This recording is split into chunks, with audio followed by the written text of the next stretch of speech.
नमस्कार साथियों, मैं डॉक्टर एमपी सिंह आप सभी का अपने यूट्यूब चैनल में स्वागत करता हूं।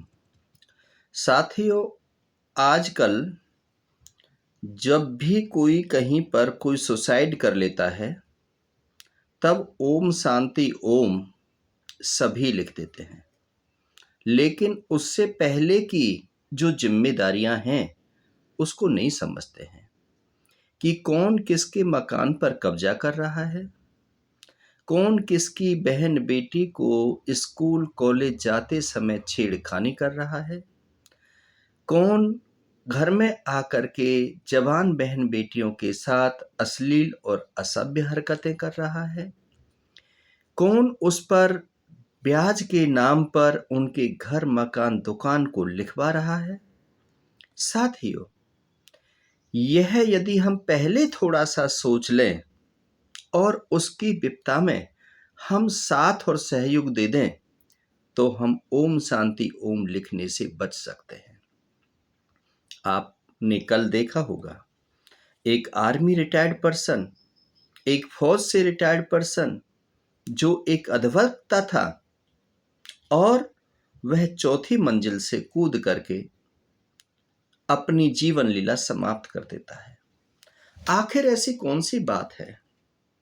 इतना डिसिप्लिन का आदमी, इतना लर्नेड पीपल, वो अपनी जीवन लीला को खत्म क्यों कर देता है? ये कोई नया केस नहीं है।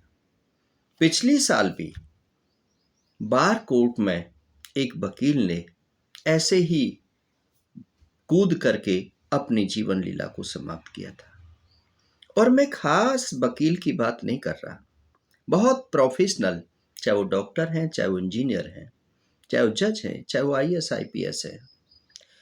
अधिकतर लोग बड़े स्ट्रेस में जी रहे हैं। क्यों जी रहे हैं? क्या कारण है? यदि हम थोड़ा इस समय को किल कर देते हैं, तो शायद हम उस परेशानी से निकल पाते हैं।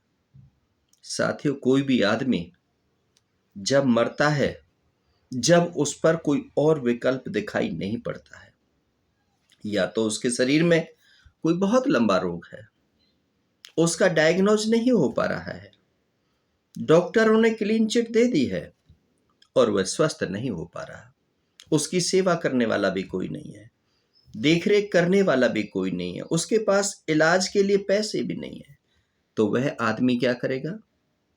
आप समझिए, उसके पास मौत के अलावा कोई दूसरा ऑप्शन नहीं है।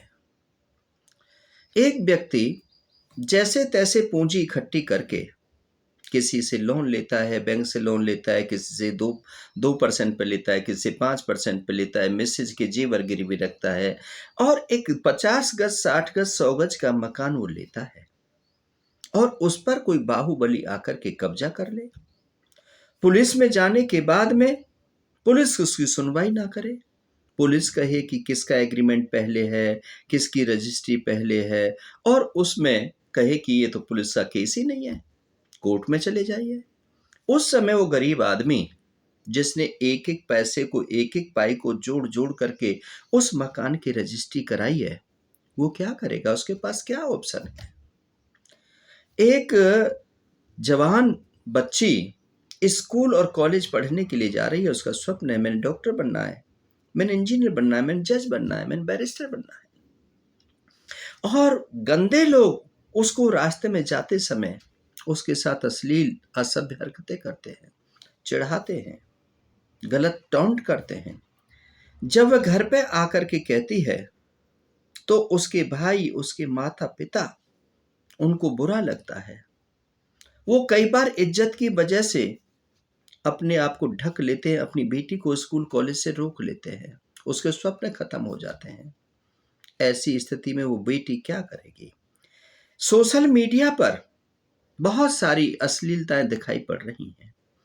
एक समाज का बहुत बड़ा फेस, बहुत बड़ा चेहरा, बहुत बड़ी इज्जत, 50, 55, 60 साल का आदमी, जाने अनजाने में यदि वो सोशल मीडिया पर पहुंच जाता है और वहां पर एक लड़की नग्न अवस्था में उसको ब्लैकमेल करने लगती है, उस समय उसके पास कोई ऑप्शन नहीं रहता मरने के सिवा।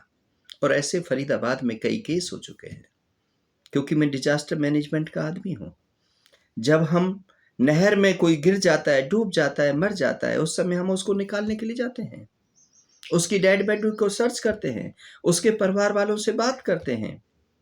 उस समय पता चलता है कि उसके सोशल मीडिया की वजह से, इंस्टाग्राम, फेसबुक, व्हाट्सएप की वजह से उसने अपनी जीवन लीला समाप्त कर ली। साथियों, ऐसा एक केस नहीं है। आदमी विवाह करके लाता है, शादी करके लाता है अपना जीवन साथी, कुछ समय तक बहुत अच्छी जीवन गुजर रहा होता है, लेकिन जब वह आदमी नौकरी करने के लिए चला जाता है और उसकी पत्नी, पड़ोसी, चाचा ताऊ, भैया भतीजे किसी अन्य के साथ घर में रंगरेलियां मना रही होती है, और जब उसको सूचक मिलती है, वह उसको देख लेता है या उसको पकड़ लेता है, तो उसके पास कोई दूसरा ऑप्शन नहीं बचता, सुसाइड ही बचता है। वह रेल से नीचे जाके कट जाता है, फांसी का फंदा लगा लेता है, कहीं जहर ले लेता है, कहीं नहर में गिर जाता है, या कुछ और सुसाइड कर लेता है। साथियों, जो इज्जतदार व्यक्ति होता है वो अपनी इज्जत को किसी भी कीमत पर दांव पर नहीं लगने देता।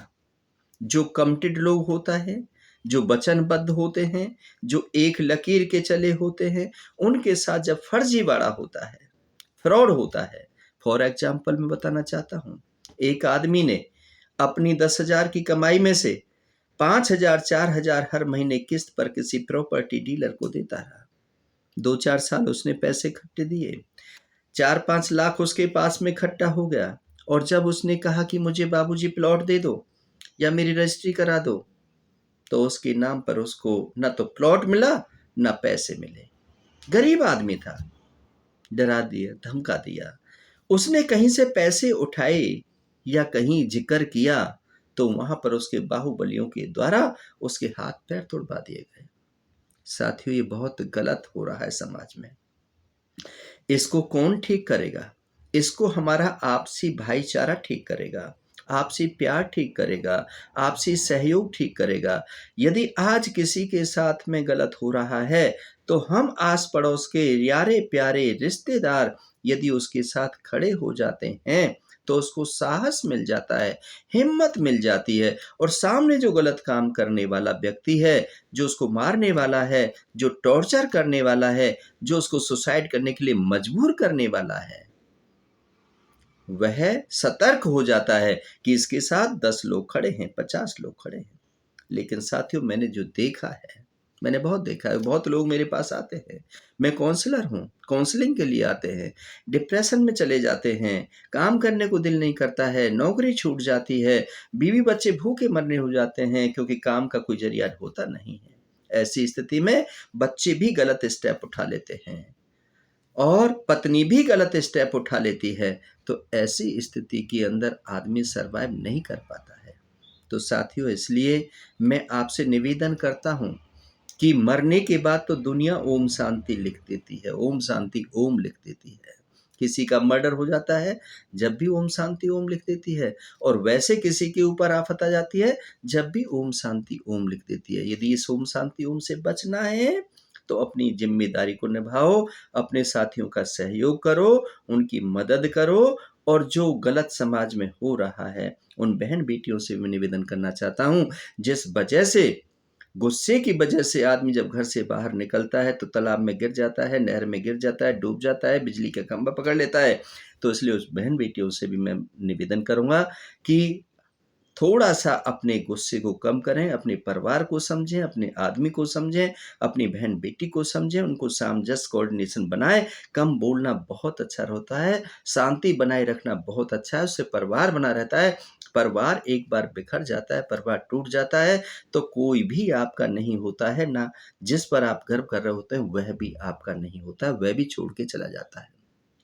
इसलिए माता-पिता की बात को, क्योंकि मैंने बहुत जवान बेटियों को देखा है कि वो जब मोबाइल चला रही होती हैं, फ़ेसबुक पर जाती हैं, इंस्टाग्राम पे जाती हैं, वहाँ से उनकी दोस्ती हो जाती है और वो दोस्त पता नहीं किस जाति का है, किस धर्म का है, किस ऊँसवार का है और वो ज़िद करने लगती हैं कि मैं तो शादी इसी से करूँगी और गैर बिरादरी में शादी करने के लिए तैयार हो जाती हैं। ना उसके घर का पता, ना उसकी जाति का पता, ना उसके परिवार का पता और जब ऐसा होता है तो उसमें कई बार ऐसा देखा गया कि उस लड़की से शादी की और उसको कहीं कोठे पे बेच दिया।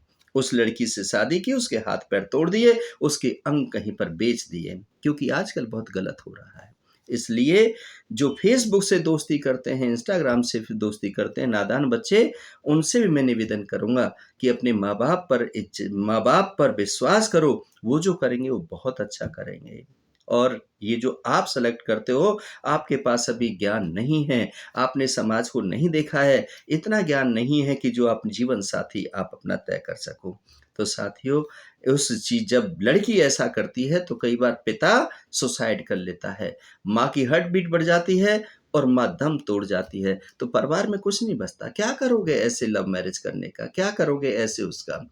तो साथियों, थोड़ा-सा ध्यान दीजिए कि सुसाइड नहीं करना है और हमेशा अच्छे लोगों के साथ रहना है, अच्छी वाणी सुननी है। इन सब बातों के साथ आपका बहुत-बहुत शुक्रिया, बहुत-बहुत आभार। जय हिंद, जय भारत।